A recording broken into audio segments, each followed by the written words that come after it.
আজকে আমি আলোচনা করব কানাডিয়ান আইন নিরাপত্তাজনিত কারণে অযোগ্যতা ধারা নম্বর 34 বা সেকশন 34। আপনারা অনেকেই রাজনৈতিক আশ্রয় নিয়েছেন এবং তাদের জন্যই এই ধারাটা জানা অত্যন্ত জরুরি। এই ধারা নম্বর 34-এর 1 অনুযায়ী একজন স্থায়ী বাসিন্দা বা বিদেশি নাগরিককে কানাডায় প্রবেশ বা অবস্থানের জন্য অযোগ্য ঘোষণা করা যেতে পারে যদি তিনি নিম্নলিখিত কার্যকলাপগুলোতে জড়িত থাকেন। প্রথমত হচ্ছে গুপ্তচর বৃত্তি বা কানাডার স্বার্থের বিরুদ্ধে কাজ করা, বল প্রয়োগের মাধ্যমে সরকার উৎখাতের চেষ্টা বা এমন কাজে সহযোগিতা করা, গণতান্ত্রিক প্রতিষ্ঠান বা প্রক্রিয়া ধ্বংসের চেষ্টা, সন্ত্রাসবাদে জড়িত থাকা, পরিকল্পনা বা অংশগ্রহণ করা, কানাডার নিরাপত্তার জন্য হুমকি হিসেবে বিবেচিত হওয়া, সহিংস কর্মকাণ্ডে জড়িত থাকা অথবা এমন সংগঠনের সদস্য হওয়া যারা উপরোক্ত যে কোনো কার্যকলাপের সাথে জড়িত রয়েছে। এটি হচ্ছে ধারা 34-এর 1। 34-এর 2 ধারায় বলা হয়েছে, যা আগে কিছু ব্যতিক্রমের সুযোগ দিত, কিন্তু 2010 সালে তা বাতিল করা হয়েছে। বাস্তব প্রয়োগ এবং প্রাসঙ্গিকতা কি? এই ধারা কানাডার জাতীয় নিরাপত্তা ও জনসুরক্ষা রক্ষার জন্য অত্যন্ত গুরুত্বপূর্ণ। ইমিগ্রেশন এবং রিফিউজি বোর্ড বা IRB এই ধারা অনুযায়ী শুনানি ও সিদ্ধান্ত গ্রহণ করে। সাম্প্রতিক নীতিমালায় সত্যনিষ্ঠ তথ্য প্রদান ও আবশ্যিক সাক্ষাৎকার আরও গুরুত্ব পাচ্ছে, যে এই ধারার প্রয়োগকে শক্তিশালী করে।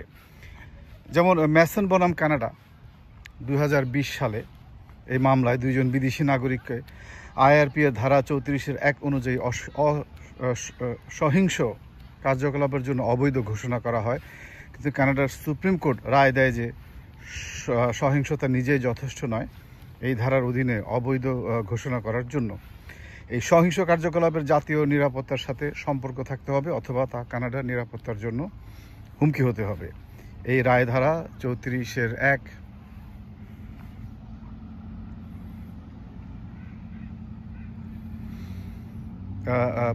প্রয়োগের পরিধি সীমিত করেছে এবং দেখিয়েছে যে সব ধরনের সহিংসতা নিরাপত্তাজনিত হুমকি নয়।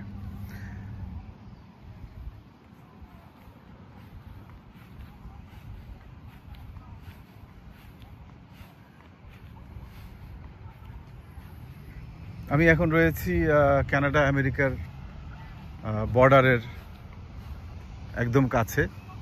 আপনারা দেখতে পাচ্ছেন ওই দূরে কানাডা এবং আমেরিকা দুটি দেশেরই পতাকা রয়েছে।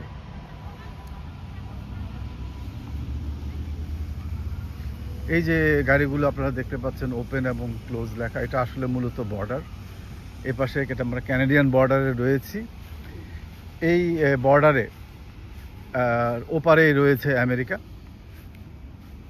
তো কানাডা বা আমেরিকার সম্পর্ক ট্যারিফের কারণে কিছুটা অবনতি হয়েছে, যে কারণে এখন ভিড় খুব একটা বেশি নেই। কিন্তু আগে কানাডা থেকে প্রচুর লোক প্রতিদিন যাতায়াত করতো এবং অনেকেই আমেরিকার ওপার থেকে এখানে এসে কাজ করত। ইমিগ্রেশন বর্তমানে সারা বিশ্বে একটা